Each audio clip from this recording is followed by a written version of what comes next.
Hey gunfighters. You want to talk about some esoteric bolt-action military rifles from days of yore? Well, this episode might be for you. Let's wax nostalgic and talk about some old school bolt-action military rifles. It was a request, and I like these old guns, so why not give it a whirl? With that said, I am not an expert on these older military bolt-action rifles. I like them. I'm familiar with them. I am not a military historian. I am not, let's say, a World War I, World War II historian. That said, hopefully you guys are gracious enough to cut me some slack on the details. With that, there are a lot, right? There's a lot of bolt-action military rifles. Going back to the 1800s and all kinds of oddballs. We're going to talk about a lot of the more mainstream ones. Advantages, disadvantages, maybe how they compare to each other. Do they still hold up today? So let's get into it on this episode of Gunfighter Life, where we talk about guns and gunfighting the right way with God Almighty at the center, Judeo-Christian values, and real-world first-hand experience. With that, let's dig into the first one. How about the Mosin Nagant? From Russia with love. Since the 1890s, 1891, if I remember correctly. Yeah, because it's the 9130. So yeah, 1891, the Mosin Nagant. And there are several different iterations of the Mosin Nagant, but the 9130 is by far, I think, the most common. Kind of jokingly referred to as the telephone pole. Things are crazy long, crazy heavy. I'm starting with these because for a long time they have probably been the cheapest option. Like many things the Russians do, they are built like tanks. So pro there. Affordable. Check. They're not, sub $100 like they used to be, but they're probably the most affordable of the options we're going to talk about today. They have a good twist rate. I forget what it is, but it's good for a wide range of bullet weights. Power. Check there. They got plenty of it, as you'll find with most of these. They got power to spare. Think of the 7.62x54R roughly, and some people that get really nerdy will debate, but let's just for argument's sake call it a 30-06, which is pretty impressive because they had this sucker way back in the 1890s. Like a lot of rounds of that time, the late 1800s, it has a rim. But that's never stopped the Mosin Nagant. The Mosin Nagant generally doesn't have any issues, although it is a rimmed round. I believe it has a cartridge interrupter in the magazine, which is a little too specific for today's episode to really dive deep into that, but it works fine with a rimmed cartridge. It's a straight bolt. Again, like many things Russian, rugged, reliable, simple design. Some cons. They are heavy. If you're talking the 9130, never known for accuracy despite what enemy at the gates might have you believe. If you get a good one, they can be accurate, but as a whole, I don't think they're generally that accurate. They probably have the most clunky and hard to work action of all the bolt-action rifles. If you've ever run them a couple of rounds, you know how sticky a lot of those actions can get. These were designed for corrosive ammo, so be judicious about the corrosion and stuff on these rifles and the bore on these rifles. There's kind of some pros and cons there.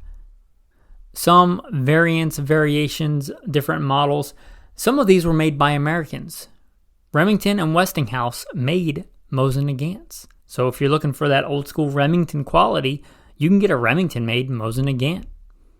Westinghouse is lesser known for their weapons, but by all accounts they made fine Mosin Nagants. There were even some that were used by us, the Americans. We used Mosin Nagants. Yeah, that's a real thing that really happened.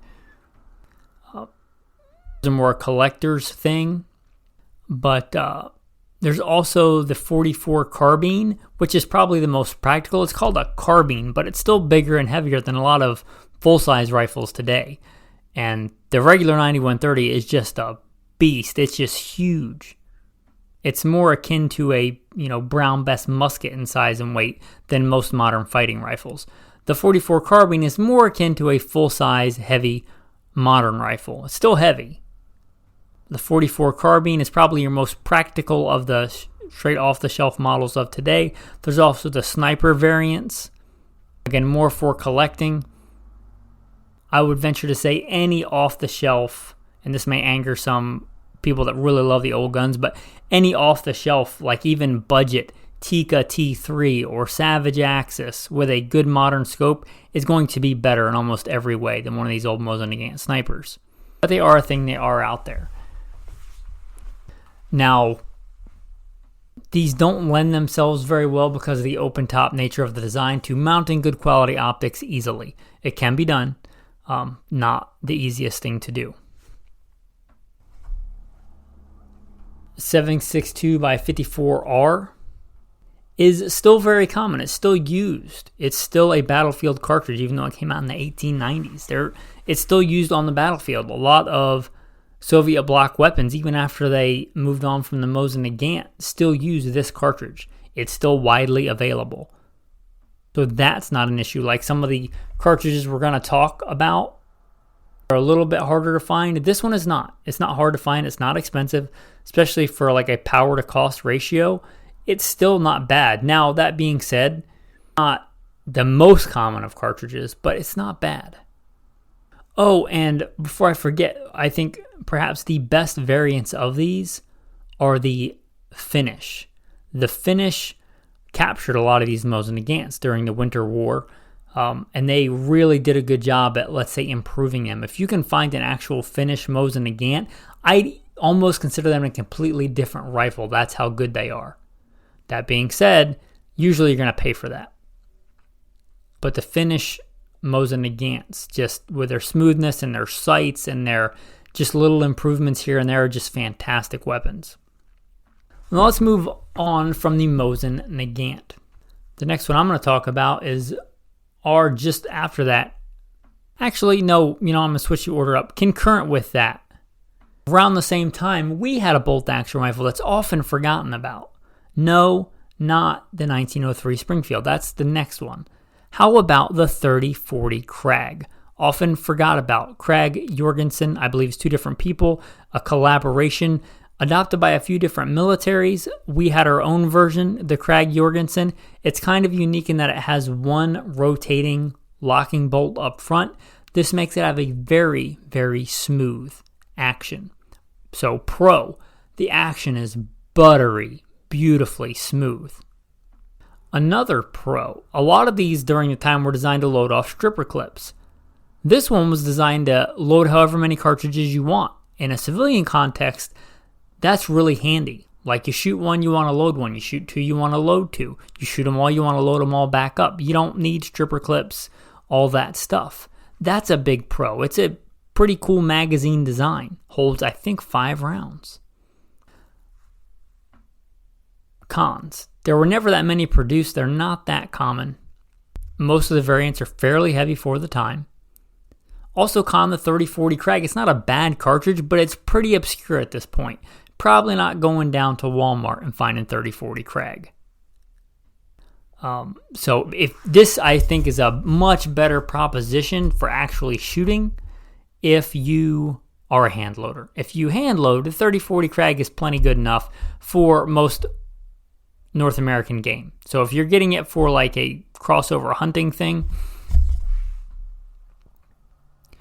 the 3040 Krag is plenty sufficient for that. It's plenty powerful enough for that. It's not as good as more modern options as far as like the most practical. Let's be honest. If you want to hunt with a 3040 Krag, it's not because you want to be practical. It really has, most of these guns, they're antiquated, right? They are obsolescent at best. But if you hand load, 3040 Krag is not a bad option. And I didn't get into it in the Mosin Nagant because there's so many, but on any of these rifles, my advice to you is do not buy one and sporterize it. It's just, these aren't being made anymore. Don't destroy a piece of history to sporterize it. If you want a sporting gun, there are so many better, cheaper, more practical options, period. My advice is do not sporterize any of these. However, many of these have already been sporterized. There was a time when nobody really wanted, or I shouldn't say nobody wanted, but they were easy to get 30-40 Krags. They were kind of outdated technology. A lot of these have been sporterized. If you can find a sporterized one and you just want, because that kind of has its own cool history. Some sporterized projects were done really well with fine craftsmanship and like at-home machining when a lot of men still knew how to be machinists. Some of these were done really well. If you can find a really cool sporterized, maybe lightened 30-40 Krag, that's pretty cool. I would never advise that you sporterize a pristine 30-40 Krag, but a lot of them probably were. Varying degrees of competency. So that's the 30-40 Krag. Now the next one, the 1903 Springfield. These are beautiful. I really love precision shooting with iron sights. I really like these guns. They were perhaps the most accurate target style rifle of World War I. The 1903 Springfield, initially in 30-03, which quickly became 30-06. So pros, crazy accurate gun for this era. You know, it doesn't really stand up to today's rifles, but for this era, probably the most accurate. Probably the most accurate sights. Not maybe the best battlefield sights, because the battlefield's often not about pinpoint accuracy. But as far as target sights go and accuracy, she's the cream of the crop. The 1903 Springfield and the 30-06. So pros, easy to get cartridge even today. I mean, my go-to hunting rifle right now is a 30-06 Springfield out of all the options that I could be using. It's a fantastic cartridge, perhaps the most versatile 30 caliber hunting cartridge, period, still today. And these are in 30-06. Now with that, much like the new Springfield, which has nothing to do with the old Springfield Armory that these are produced with, but kind of coincidentally, this old Springfield had some really major quality control issues in the 1903 Springfield. From what I know, their quality control was not the greatest and their heat treat was not the greatest, and some of these old rifles with modern ammo can incur serious damage because they were not made strong enough for the proper heat treat. This has to do with a certain number of serial numbers. After a certain amount of time, they got their act together, and the later ones are fine. So just be aware of that. If you're buying these to actually shoot, do your due diligence on those serial numbers. And again, I would never, ever advise that you sporterize one of these, but many were. Also, not even that long ago, I was looking for actions, and you could still buy, I think, through the CMP, the 1903 Springfield action. So you'll find many of these used for other things and to build other things. If you can find a well-done sporterized 1903, basically getting a military version of a pre-64 Winchester, which is known as the rifleman's rifle. It's a beautiful controlled round feed action. So that's a pro too. I love controlled round feed. So just a good rifle all around. The next one we're going to talk about, perhaps the fastest action of the bolt actions, the Lee Enfield. And there are many iterations of the Lee Enfield that I don't pretend to know about. So many iterations, including our own. I believe in World War I we issued more Lee Enfields than our own .03 Springfield. So a lot of Enfields. They have a really smooth action. They're kind of known for being a very fast bolt action rifle. They're usually known for having some of the best combat sights of any gun during the Great War. At least any of the major guns. I'm not so sure about the smaller powers like Switzerland and stuff. The Swiss make some great guns. But the Lee Enfield, smooth action, good sights. Those are pros. Cons, they're a bit heavy. Also, they fire in general the .303 British. 303 British, kind of like the 3040 Krag at this point. You can still get it. It's not that common. Nobody really uses it anymore that I'm aware of. I mean, there's probably some Afghanis running around with them or something like that, or some of the old British colonies still using them, but you're not going to really find it. It's more or less a we've moved on from this round kind of round. You can think of it as similar in power maybe to a 308, 30-06-ish kind of thing. 30 caliber, full power rifle round. There's nothing wrong with the round itself. It's just they're just way more accessible, better options today. Many of these, again, were sporterized.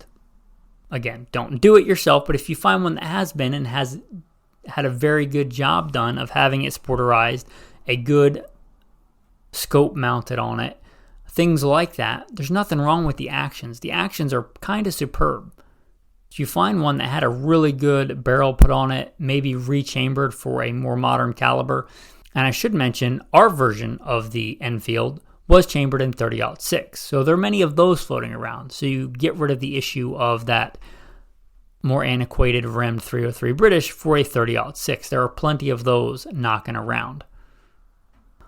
Also, some really cool variants aside from our, I think, model 1917 are going to be the Jungle Carbine.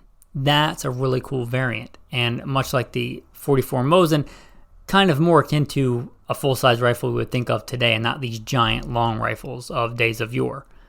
But the Jungle Carbine is pretty cool, and if you're looking for an even more modern and easily attainable cartridge, there are the Ishapur.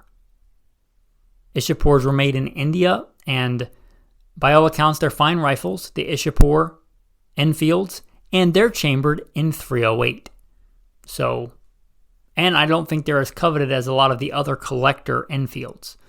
So if you're looking for a 308 bolt-action military rifle in this kind of battlefield rifle context, and you want that old school, like, full size, if we're talking full size, they're big girls, you know, old school wood and military finish, military smell, military feel, leather sling, those Ishapurs, they're 308, you got that smooth action, you've got, again, really good battlefield iron sights for the time. Those Ishapurs are pretty cool guns.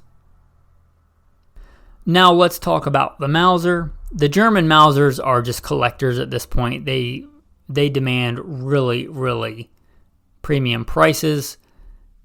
You're buying a 98, it's because you want a 98. They are an action copied, I believe, by us. It's kind of the predecessor of what I consider the most exquisite rifle action of all time, the pre-64 Winchester or the modern Kimber action. They're just such a good, rock-solid, positive control, reliable action. So that's a pro. They're plenty powerful. Most of these are going to be an 8mm Mauser. There's also the 7mm Mauser, which is a fantastic, probably one of the best all-time cartridges. Both, however, are not super common today. But good cartridges, so put that in a pro or a con, however you want to look at it. The con, also the German ones, are pretty spendy, unless you find a sporterized one. Whatever reputation they might have, I don't think that they were ever super accurate guns. Maybe 4-ish MOA. Which by today's standards, you can get a better gun at Walmart. Way more accurate, way cheaper. Again, you're getting these because you want the nostalgia of it, I think. Or maybe you find a rebarreled action that somebody did a really good job on, and that's an accurate rifle because it's got a more modern, more precise barrel on it. Because the actions are great. There are a lot of variants. I mean, the 98 was kind of the rifle to either beat or copy or buy a version of for a long time. So there are many countries that made variants of this. Honestly, I would rather have a 7x57 than the 8mm Mauser. I think it's a better all-around rifle cartridge, and the good news is a lot of those variants are not as highly coveted. A lot of South American countries, I do believe, use the Mauser. A lot of countries use the Mauser. So maybe you find one that was still good Mauser quality, maybe even still made in like Belgium, FN Mauser, but of a country that doesn't demand quite the premium that the old German 98s do. If you're looking for a shooter, I would say if you end up with a really good deal on a German 98, I'd sell it and get another one that wasn't as coveted and let a collector really appreciate the German 98. Because many of the other countries probably were made in the same exact factory, they're just not as collectible. And I would rather have a 7x57 anyway because I think it's a better cartridge. That's just me. You do what you want. Some people just really want a German 98K. But there are many other variations of the Mauser. I'd say arguably of many of the ones we're talking about, probably the least of my favorite iron sights, but still good usable iron sights. From what I know, I believe the Germans were super effective, and they were, both in World War I and World War II as a land army. But not because they necessarily had the best rifles, because they had really good machine gun doctrine and submachine gun doctrine.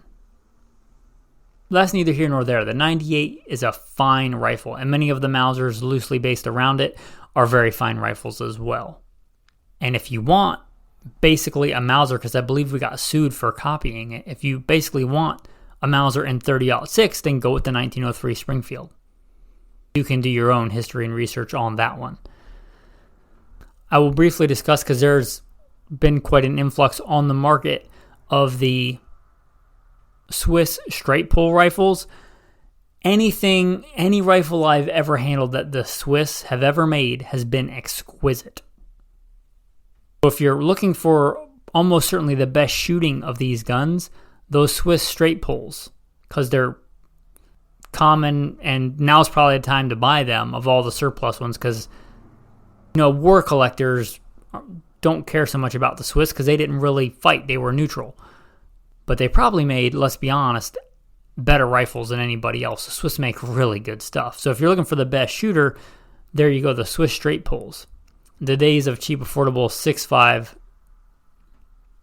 the ones that preceded these, are probably gone. But the straight pulls is a good rifle. The only issue is it shoots the 7.5 cartridge, which is pretty, let's say, antiquated by this time. I would say get those if you're into reloading.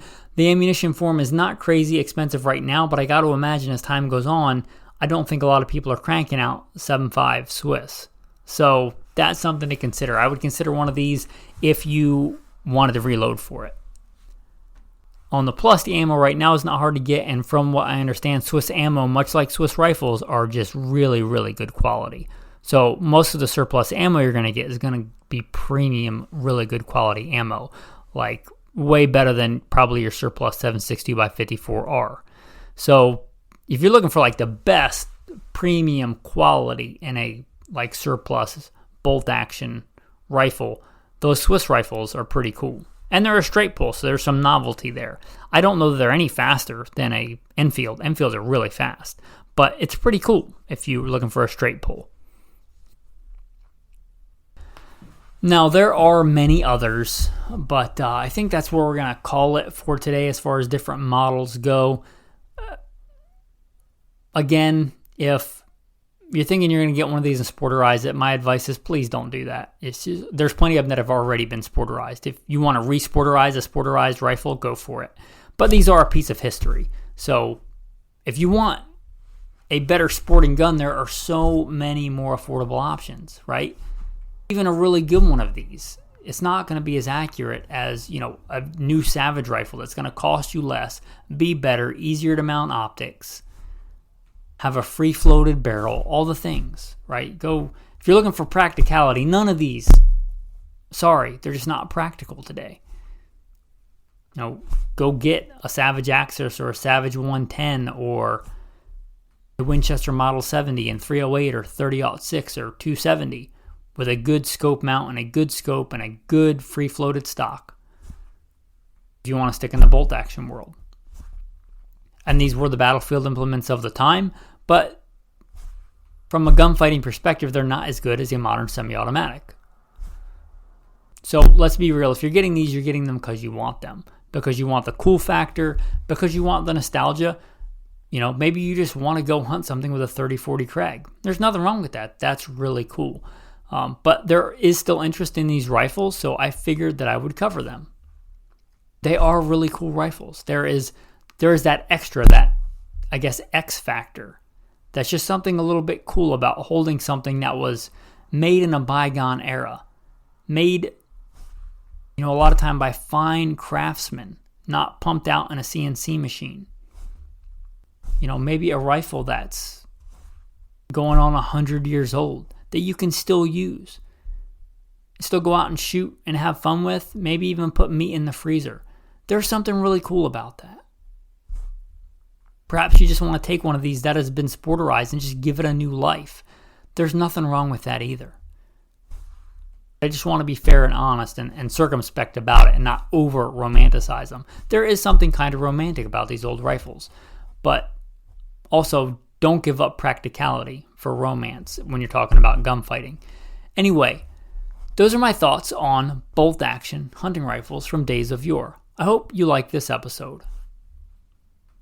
Tactical tip of the day. If you're looking at getting into this and getting into reloading, a lot of this military surplus, there's two different kinds of primers. Berdan primed and Boxer primed. Know the difference. If you're buying this brass-cased ammo, make sure that you can actually reload it if you're thinking about, well, I'm going to buy 1,000 rounds and after that I'm going to reload it. You can't reload all centerfire rifle ammo, especially a lot of this older military surplus, especially from other countries. So do your due diligence. Snapped depriming pins are no fun. Ask me how I know. Damaging your dies and stuff like that because, it wasn't the right kind of case. Learned that the hard way, so I'm trying to give it to you as a tactical tip. Also, just call this a bonus, beware of the corrosive ammo, and beware if you're buying a gun that was designed to shoot corrosive ammo, and make sure that the bore is decent. Corrosive ammo is in fact corrosive. It's called that for a reason. Anyway, with that, your tactical verse of the day. From Leviticus 18. According to the doings of the land of Egypt where you dwelt, you shall not do. According to the doings of the land of Canaan where I am bringing you, you shall not do, nor shall you walk in their ordinances. You shall observe my judgments and keep my ordinances to walk in them. I am the Lord your God.